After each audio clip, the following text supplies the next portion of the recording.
Hello students, welcome everyone. আমরা মাধ্যমিক গণিত প্রশ্নের সমাধান করছিলাম। 2023 সালে সলভ করছিলাম আমরা। 23 সালের আগের ক্লাসে আমাদের 8 পর্যন্ত হয়েছিল, 5, 6, 7, 8। ঠিক আছে, প্রত্যেকটা সালের কোশ্চেন 2017 থেকে 2024 পর্যন্ত ম্যাথের সলিউশন আমাদের প্লে লিস্টে পেয়ে যাবে। শর্ট কোশ্চেনগুলো সমস্ত কিছু সলভ করা আছে। এখন আবার বড় কোশ্চেনগুলো সলভ করছি, দীর্ঘ কোশ্চেনগুলো 3 নম্বর, 4 নম্বর, 5 নম্বরের যেগুলো। এছাড়া রায় মার্টিন প্রশ্নবিত্র সলভ করা আছে, চ্যানেলের প্লেলিস্ট থেকে পেয়ে যাবে। যারা প্লেলিস্ট থেকে এখনো অ্যান্সারগুলো দেখোনি, যাদের প্রবলেম আছে সেগুলো অ্যান্সার দেখে নিতে পারো। আচ্ছা, ক্লাস 9 থেকে ক্লাস 12 এর ম্যাথের সম্পূর্ণ সলিউশন তোমাদের বইয়ের সলিউশন করা আছে। চ্যানেলের প্লেলিস্টে গিয়ে সম্পূর্ণ বইয়ের যে কোনো প্রবলেম হলেই তার সলিউশন পেয়ে যাবে। আচ্ছা, আজকের ক্লাসে আমরা 8 দাগের পর থেকে শুরু করব। দেখো 9 দাগে আছে উপপাদ্য। উপপাদ্যগুলো আমি করে দেখাচ্ছি না, দুটো উপপাদ্য, তার মধ্যে একটা করতে হবে। বৃত্ত চতুর্ভুজের বিপরীত কোণগুলো পরস্পর সম্পূরক। অন্যটা আছে বৃত্তের কোনো বিন্দুতে স্পর্শক, ওই স্পর্শ বিন্দুর ব্যাসার্ধ লম্ব। তারপরে আছে প্রয়োগ দুটো, তার মধ্যে একটা করতে হবে। তারপরে আছে সম্পাদ্য। সম্পাদ্য বর্গক্ষেত্র অঙ্কন পড়েছে, আর একটা অন্তর্বৃত্ত। ঠিক আছে, তাহলে এইগুলো জ্যামিতির পার্ট। জ্যামিতির পার্টের উপর আমরা একটা আলাদা ক্লাস রাখবো, জ্যামিতির পার্টের উপর আলাদা আলাদা ক্লাস রাখবো। সেখানে শুধুমাত্র প্রয়োগগুলো আমরা সলভ করে দেবো। ঠিক আছে, এবার দেখো আমরা আসছি 12 দাগে। 12 দাগ হচ্ছে যে কোনো দুটি প্রশ্নের উত্তর দাও, যেটা আছে ত্রিকোণমিতির পার্ট।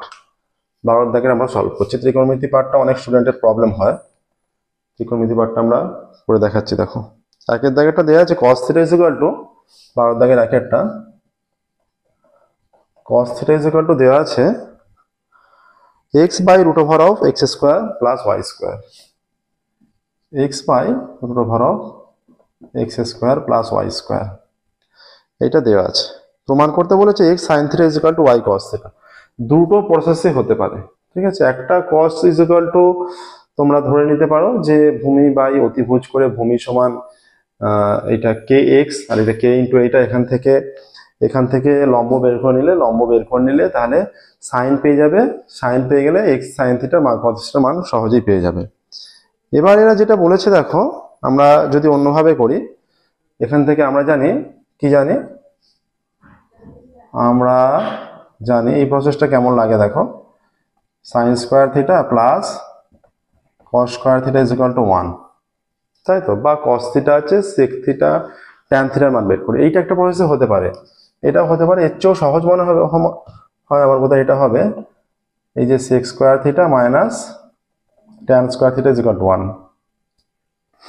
sec মানে কি? sec মানে 1/cos। যেহেতু cos 8টা, অতএব sec θ = কত? এটা উল্টে যাবে। cos আর sec অনন্য, সেই জন্য এটা উল্টে গেল ভ্যালুটা। তাহলে sec এর ভ্যালুটা পুট করে দাও, √x² + y²/x² - tan² θ = 1। বা এই ট্যানটাকে আমরা যদি ওদিকে নিয়ে যাই, মাইনাস থেকে প্লাস হয়ে গেল, তাহলে tan² θ কত? এটা স্কোয়ার করলে রুটটা উঠে চলে যাবে, x² + y²/x²। 1টা এদিকে এসে মাইনাস হয়ে গেল। বা এটা tan² θ = লসাগু করলে x² + y² - x²। কেটে গেল। বা tan² θ = y²/x²। অতএব tan θ = কত? y/x হয়ে যাবে, তাই তো? তাহলে হয়ে যাচ্ছে, অতএব tan মানে কত? sin θ / cos θ = y/x। কোনাকুনি গুণ করে দিলে x sin θ = y cos θ। এটা হচ্ছে সবচেয়ে সহজ প্রসেস, হলো সবচেয়ে ছোট প্রসেস, সহজ প্রসেস। দেখে নাও, আরো অন্যভাবে হতে পারে। আরো একটা প্রসেস আমি করে দেখাচ্ছি। আরো 2-3 রকম ভাবে হতে পারে, বিভিন্ন ভাবে হতে পারে। ত্রিকোণমিতির এইসব অঙ্ক অত্যন্ত সোজা। নেক্সট একটা প্রসেস দেখো, এখানে এটা হচ্ছে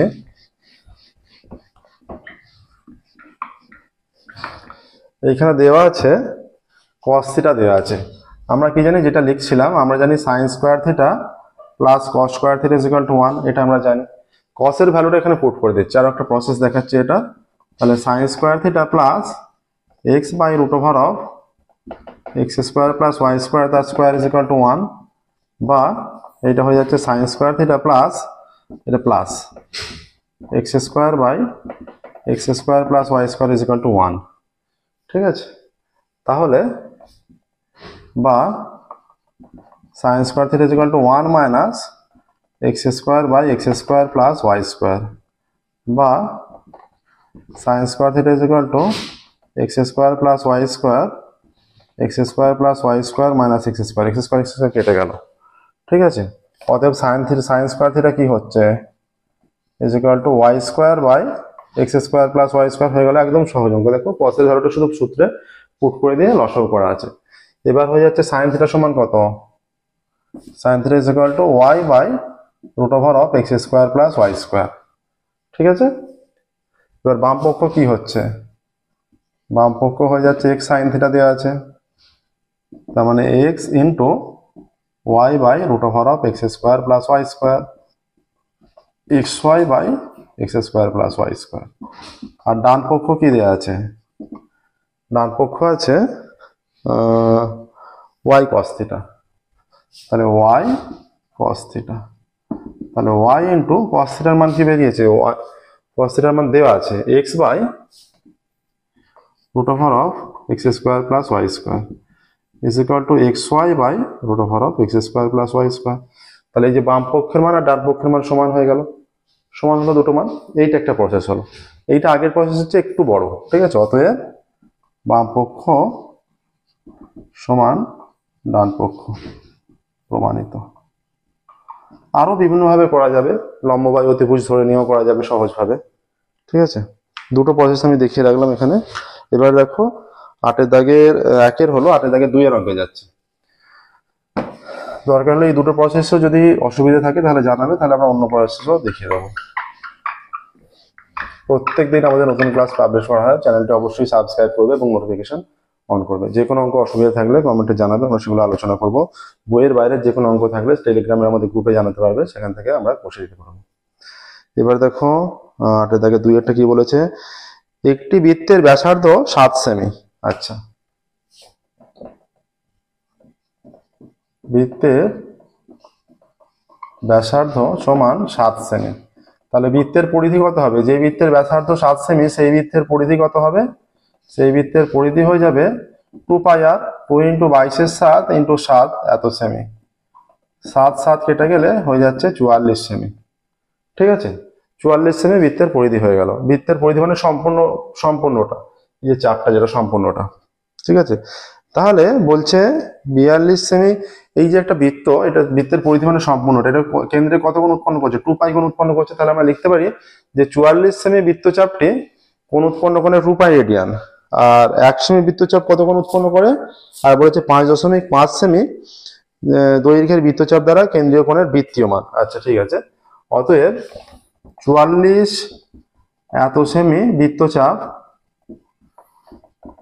কোণ উৎপন্ন করে, মানে কেন্দ্রীয় কোণ যেটা, কোণ উৎপন্ন করে 2 পাই রেডিয়ান, 2 পাই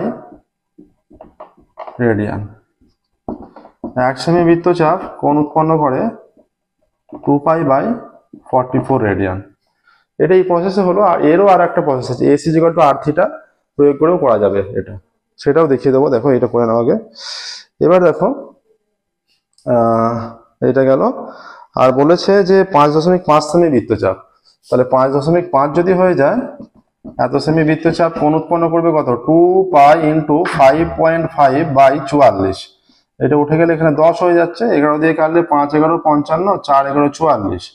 এইটা হলো, এইটা কেটে গেলে 2 এসে যাচ্ছে। ঠিক আছে, তাহলে পাই বাই 20 হয়ে যাচ্ছে, এত radian is equal to pi by 20। আচ্ছা,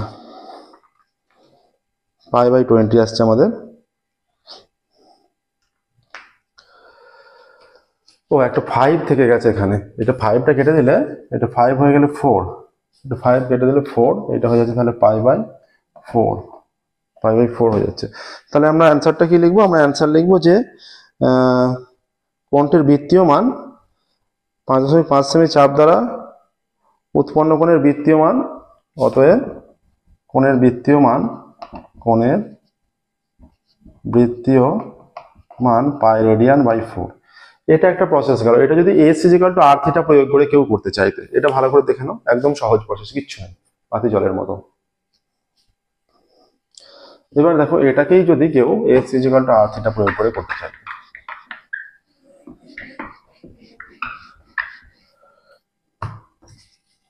সহজেই হয়ে যাবে। দেখো S is equal two R theta লিখলে আমরা কি জানি, এস হচ্ছে বৃত্তচাপ, সেটা হচ্ছে 5.5, একটু শর্ট করে দিচ্ছি আমরা, ইজিক্যাল টু আর।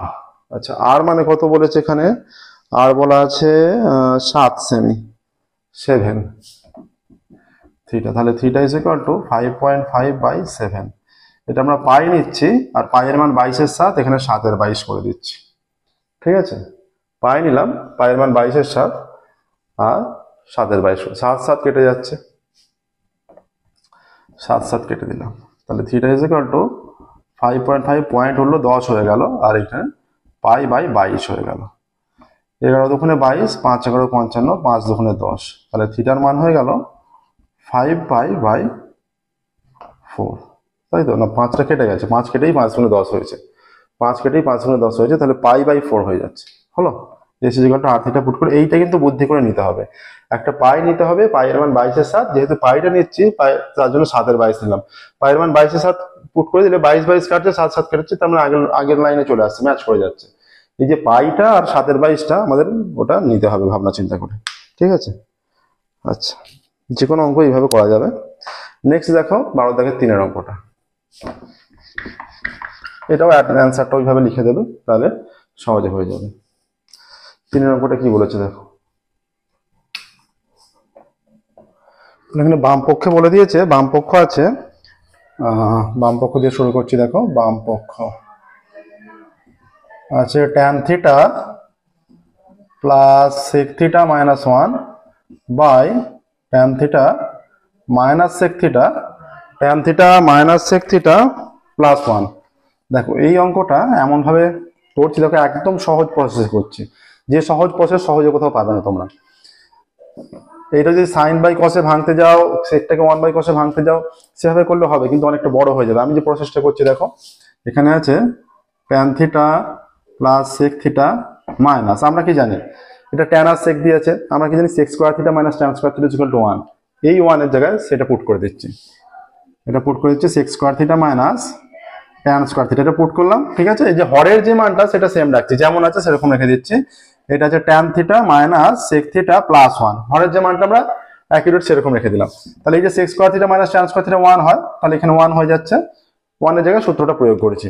এটা কি sec square minus tan square, তাহলে একটাকে a ভাবছি, একটা b ভাবছি, a স্কয়ার মাইনাস b স্কয়ারের সূত্র ফেলছি, হয়ে যাচ্ছে এটা tan theta plus sec theta minus, এটা হয়ে যাবে sec theta plus tan theta into, এটা হয়ে যাবে sec theta minus tan theta. তাহলে a plus b into a minus b সূত্র ফেললাম, ঠিক আছে। এইখানে আছে tan theta minus sec theta plus 1, ঠিক আছে। এই যে দেখো এই পার্টটা আমরা দুটো থেকে কমন নিচ্ছি, এখানে কমন নিলে tan theta plus sec theta common নিলাম দুটো থেকেই, ঠিক আছে। দুটো থেকে কমন নিলে এখানে কি পড়ে আছে, 1 পড়ে আছে, 1 পড়ে আছে। আর এইখানে এই যে sec theta minus tan theta আছে, সামনে মাইনাস আছে, এই মাইনাস দিয়ে গুণ হয়ে ওটা বসবে, তাহলে হয়ে যাচ্ছে 1 মাইনাস sec থিটা, আর মাইনাসে মাইনাসে প্লাস tan থিটা, এইটা আসছে। তাহলে এটাকেও আমরা ঘুরিয়ে লিখতে পারি 1 minus sec theta plus tan theta, কারণ যার আগে যে সাইনটা আছে একই রকম আছে, এটা 1 এর আগে প্লাস কিছু নেই মানে প্লাস, প্লাস tan থিটা এই কিছু নেই মানে প্লাস, এটা আমরা প্লাস tan থিটা লিখলাম মাইনাস sec থিটা, ঠিক আছে। এই পার্টটা সম্পূর্ণরূপে কেটে গেল, দেখো কত সহজে হয়ে গেল। তাহলে কি পড়ে আছে tan theta plus sec theta, tan কে আমরা ভেঙে লিখতে পারি sin theta by cos theta, প্রমাণ হয়ে গেছে আমাদের। আর sec কে ভেঙে লিখতে পারি 1/cos theta is equal two কি হচ্ছে, হয়ে যাচ্ছে এটা cos থিটা লসাগু হলে হয়ে যাচ্ছে sin theta plus 1, sin theta plus 1। ডান পক্ষ কি আছে, ডান পক্ষ আছে, এখানে লিখবো ডান পক্ষ দেওয়া আছে 1 plus sin theta by cos theta, এটা ডান পক্ষ দেওয়া আছে, তাই তো। তাহলে দেখো বাম পক্ষ আর ডান পক্ষ একই এসে গেল, প্রমাণ হয়ে গেল কত সহজে, ঠিক আছে। একদম সহজ পরিচয় করে আছে, দেখো বাম পক্ষ ইজ ইকুয়াল টু ডান পক্ষ, প্রমাণিত। এই অঙ্কটাই যদি এইখানে সাইন বাই কসে ভাঙতে চেষ্টা করো, অঙ্কটা কিন্তু অনেকটা বড় হয়ে যাবে। হ্যাঁ, আবার ওপর নিচে গুণ করতে হবে, গুণ করে একটা হোল স্কয়ারের সূত্র পড়বে, একটা স্কয়ার মাইনাস বি স্কয়ারের সূত্র পড়বে, অনেকটা বড় হয়ে যাবে। তার চেয়ে এটা অনেক সহজভাবে করে দেওয়া আছে, শুধুমাত্র একটা জিনিস খেয়াল রাখতে হবে যে আমি এই মানটাকে sec square theta minus tan square theta ভেঙে নেবো। কট এই একই রকম অঙ্ক আরেকটা হয় কট আর কোসেক দিয়ে, সেখানে এই ওয়ানটাকে cosec square theta minus cot theta ভেঙে দেবে, একইভাবে হয়ে যাবে। এবার দেখো 12 দাগের হয়ে গেল, এরপর 13 দাগে যাচ্ছি। 13 দাগে আছে হাইট অ্যান্ড ডিস্টেন্সের অঙ্ক আছে। 13 দাগের হাইট অ্যান্ড ডিস্টেন্সের অঙ্ক আছে। হাইট অ্যান্ড ডিস্টেন্সের অঙ্ক শুরু করছি। 12 দাগের 3টা অঙ্ক ছিল, 3টা অঙ্কই করে দিলাম এবং সেটা বিভিন্নভাবে বিভিন্ন প্রসেসে হলো। এই অঙ্কটাও আরেকটা প্রসেস বলে দিলাম আমরা। আচ্ছা, এবার 12 দাগের হলো 13 দাগের। 13 দাগের একের অঙ্ক। 13 দাগের একের অঙ্ক কি বলেছে? একটি অসম্পূর্ণ স্তম্ভের পাদদেশ থেকে 50 মিটার দূরে কোনো বিন্দু থেকে তার অগ্রভাগের উন্নতি কোণ 30 ডিগ্রি। স্তম্ভটির আর কত উচ্চতা বৃদ্ধি করলে ওই বিন্দু থেকে তার শীর্ষের উন্নতি কোণ 45 ডিগ্রি হবে? তার একটা স্তম্ভ তৈরি হচ্ছে, সেটা সম্পূর্ণরূপে তৈরি হয়নি, উচ্চতা বৃদ্ধি করা হচ্ছে। অসম্পূর্ণ স্তম্ভ মনে করো এইরকম আছে, এই যে অসম্পূর্ণ স্তম্ভ। অসম্পূর্ণ স্তম্ভটা সেখান থেকে 50 মিটার দূরে, এতটা দূরে, এখান থেকে এর উন্নতি কোণ এখন হয়ে আছে 30 ডিগ্রি। মনে করো এখন উচ্চতা এ বি আর সি বিন্দু, আরো কতটা উচ্চতা বৃদ্ধি করলে, মনে করো আরো এতটা উচ্চতা বৃদ্ধি করতে হবে, এই এডি উচ্চতা বৃদ্ধি করতে হবে, ঠিক আছে? তখন এই যে কোণটা বলছে, তখন উন্নতি কোণ 45 ডিগ্রি হবে, মানে এই কোণটা 45 ডিগ্রি হবে। এর ছবিটা যে আঁকবে, ছবিটা কিন্তু অবশ্যই তোমরা খাতায় পেন্সিল এবং স্কেল ইউজ করে আঁকবে। দেখো এখানে লিখতে হবে ঠিকঠাক ভাবে।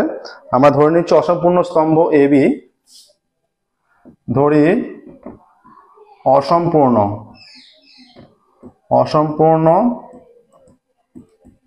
স্তম্ভটি এ বি, ঠিক আছে? আচ্ছা, বি বিন্দু থেকে পাদদেশ বি বিন্দু থেকে 50 মিটার দূরে, এটা 50 মিটার, ঠিক আছে? এটা 50 মিটার। বি বিন্দু থেকে 50 মিটার দূরে, বি বিন্দু থেকে 50 মিটার দূরে সি বিন্দু সাপেক্ষে, 50 মিটার দূরের বিন্দু সি হয়ে গেল, ঠিক আছে? এবার সি বিন্দু সাপেক্ষে এ বিন্দুর উন্নতি কোণ, সি বিন্দু সাপেক্ষে এ বিন্দুর উন্নতি কোণ কত? 30 ডিগ্রি, ঠিক আছে? এ বিন্দুর উন্নতি কোণ 30 ডিগ্রি। এবার কি বলেছে, সেকেন্ড পার্ট যেটা আর একটু অ্যাড করে দিয়েছে, এটা এতটা গেল। স্তম্ভটির উচ্চতা আর কতটা বৃদ্ধি করলে বিন্দু সাপেক্ষে তার উন্নতি কোণ 45 ডিগ্রি হবে? আমরা মনে করছি স্তম্ভটির উচ্চতা, মনে করি স্তম্ভের উচ্চতা ডি বিন্দু পর্যন্ত বৃদ্ধি করলে, ডি বিন্দু পর্যন্ত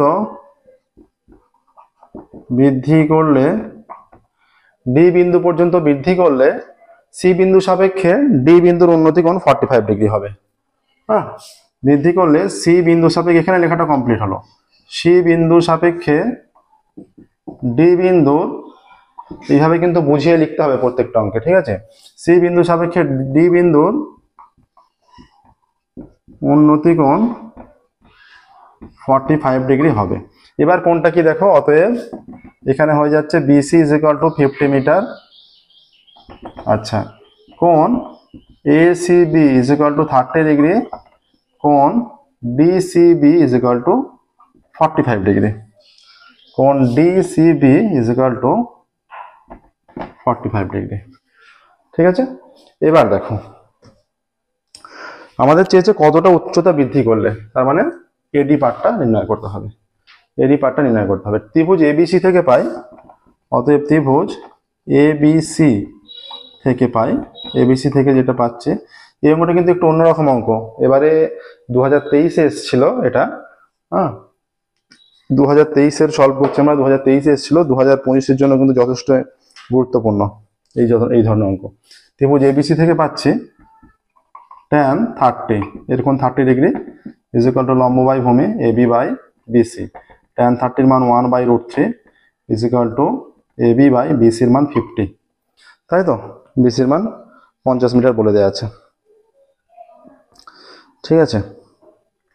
এবার দেখো তাহলে আমরা কোনাকুনি গুণ করলে কি পাচ্ছি, √3 এবি ইজ ইকুয়াল টু 50 বা এবি ইজ ইকুয়াল টু 50/√3 হয়ে যাচ্ছে।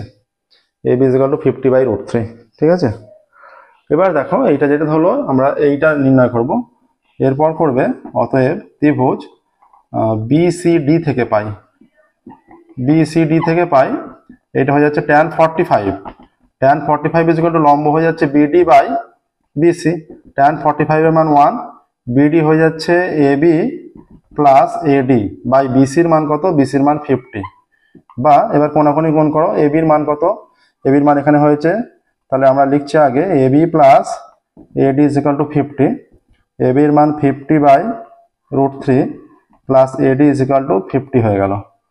ঠিক আছে, আচ্ছা এবার দেখো বাকি ক্যালকুলেশনটা এদিকে চলে আসছি আমরা। অতএব অতএব হয়ে যাচ্ছে যেটা, এদিকে লসাগু করলে √3 লসাগু 50 plus √3 eddy is equal to 50, বা √3 এডি প্লাস 50 ইজ ইকুয়াল টু 50 √3, বা √3 এডি ইজ ইকুয়াল টু 50 √3 মাইনাস 50। ঠিক আছে, এবার দেখো এখানটা, এখানে একটু মুছছি আমরা, এখানে ক্যালকুলেশনটা দেখে নিয়েছো। আচ্ছা এইখানটা যেটা হবে এবার, প্রথমত এই ক্যালকুলেশনটার পর এই দিকটা করেছি, তারপর এই দিকটা। এবার দেখো হয়ে যাচ্ছে এডি ইজ ইকুয়াল টু কত হচ্ছে, AD is equal to 50 √3 minus 50 by √3, তাহলে এডি ইজ ইকুয়াল টু, যদি 50 কমন নেই 50 বাই √3, তাহলে হয়ে যাচ্ছে √3 মাইনাস 1 পড়ে থাকছে, 50 বাই √3 ইন্টু √3 মাইনাস 1 হচ্ছে। ঠিক আছে, এটা কি এককে আছে, মিটার এককে আছে, তাই তো। ক্যালকুলেশনটা দেখে নাও একবার।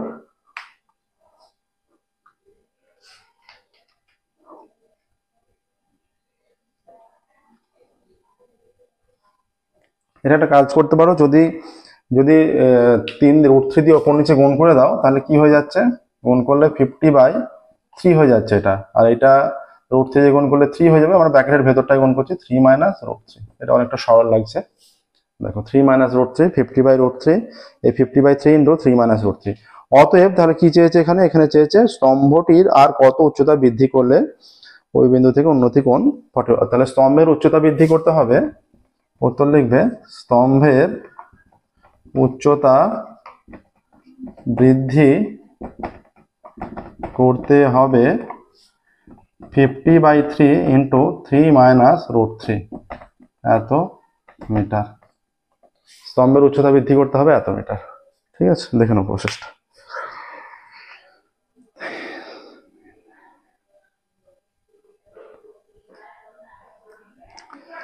নেক্সট দেখো, এটা 13 দাগের 1 হয়ে গেল, 13 দাগের 1 হয়ে গেল, বুঝতে পারলে নিশ্চয়ই। যে কোনো রকম ডাউট থাকলে অবশ্যই তোমরা কমেন্টে জানাবে, আমরা সেগুলো পুনরায় আলোচনা করবো। প্রত্যেকদিন আমাদের নতুন ক্লাস পাবলিশ করা হয়, আমাদের চ্যানেলটা অবশ্যই সাবস্ক্রাইব করবে, নোটিফিকেশন অন করবে। নেক্সট 13 দাগের 2 এর অঙ্ক দেখো, এটাও হাইট অ্যান্ড ডিস্টেন্সের অঙ্ক, দুটো দেওয়া আছে, দুটোর মধ্যে যে কোনো একটা করতে হবে। দুটো দেওয়া আছে, আমরা প্রত্যেকটা যা যা দেওয়া আছে সমস্ত কিছুই করে দিচ্ছি, সালের কোশ্চেনে যা যা দেওয়া আছে সমস্ত কিছুই করে রাখছি।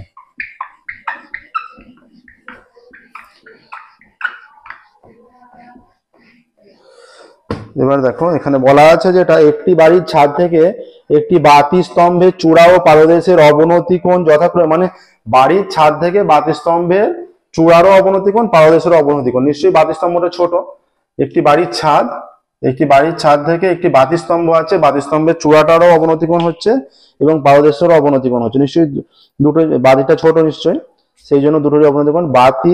বাড়ি ও বাতি স্তম্ভের উচ্চতার অনুপাত, তাহলে বাড়ি আর বাতি স্তম্ভের উচ্চতার অনুপাত চেয়েছে। আচ্ছা এইটা মনে করছি আমরা বাতি স্তম্ভ, এইটা দুটোরই অবনতি কোণ, এইটা মনে করছি এইরকম, আর এইটা মনে করছি এইরকম, এটা এরকম থাকতে হবে। আমরা মনে করছি এবি বাড়ি, এ বিন্দু হচ্ছে বাড়ির ছাদ, ঠিক আছে, সিডি হচ্ছে বাতি স্তম্ভ, এটা মনে করো ই। তাহলে এই যে সম্পূর্ণ এই কোণটা পুরোটা, এইটা হয়ে যাবে 60 ডিগ্রি, এইটা 60 ডিগ্রির জন্য এইটাও 60 ডিগ্রি হবে, এরা দুটো সমান্তরাল সরলরেখা, এটা ভেদ, এইটা হয়ে যাবে 30 ডিগ্রি, তাহলে 30 ডিগ্রি হলে এই কোণটাও 30 ডিগ্রি। ঠিক আছে, এই চিত্রগুলো প্রত্যেকে পেন্সিল স্কেল ইউজ করে অঙ্কন করবে। আচ্ছা এখানে বলেছে বাড়ি ও বাতি স্তম্ভের উচ্চতার অনুপাত নির্ণয় করতে হবে। আচ্ছা ধরা যাক এবি বাড়ি এবং সিডি বাতি স্তম্ভ, এবি বাড়ি এবং সিডি বাতি স্তম্ভ, ঠিক আছে। আচ্ছা এ বিন্দু থেকে এ বিন্দু সাপেক্ষে সি বিন্দু ও ডি বিন্দুর অবনতি কোণ যথাক্রমে সি বিন্দুর অবনতি কোণ হয়ে যাচ্ছে 30 ডিগ্রি এবং 60 ডিগ্রি, 30 ডিগ্রি এবং 60 ডিগ্রি অবনতি কোণ। তাহলে যেটা হয়ে যাচ্ছে অতএব, আচ্ছা এখানে বিডি, এখানে একটা নাম দাও এফ, এটা বিডি সমান সিএফ হবে, এখানে লিখে রাখো BD is equal two CF. এগুলো হচ্ছে বাতিস্তম্ভ আর বাড়ির মধ্যে দূরত্ব। আচ্ছা আরো একটা জিনিস হবে BF is equal two CD, এই হাইটটা সমান, ঠিক আছে? তাহলে বাড়ির উচ্চতা বেশি হচ্ছে। আচ্ছা এবার দেখো কোণ ই এ ডি সমান কোণ A D B is equal to 60 degree হচ্ছে, আর কোণ ই এ সি সমান A D E A C সমান এ সি ডি নয়, এটা A C F is equal to 30 degree, ঠিক আছে? এই দুটো হলো। এবার আমরা এই সম্পূর্ণ ত্রিভুজ থেকে একটা মান পাচ্ছি, ত্রিভুজ এবিডি থেকে পাই, একদম সহজেই হয়ে যাবে। দেখো tan 60 ইজ ইকুয়াল টু লম্ব বাই ভূমি, এই ত্রিভুজটা লম্ব হচ্ছে এবি আর ভূমি হচ্ছে বিডি, tan 60 এর মান √3 is equal to AB by BD, তাই তো? তাহলে এবির মান কত হয়ে যাচ্ছে? অতএব এটা কোনাকুনি গুণ AB is equal to √3 BD, এটা হলো। দেখো এবার দেখো ত্রিভুজ এএফসি থেকে পাচ্ছি, ত্রিভুজ এএফসি থেকে পাই, এএফসি মানে এই যে এএফসি, এই ত্রিভুজটা ট্যান, এটা কত কোণ আছে? tan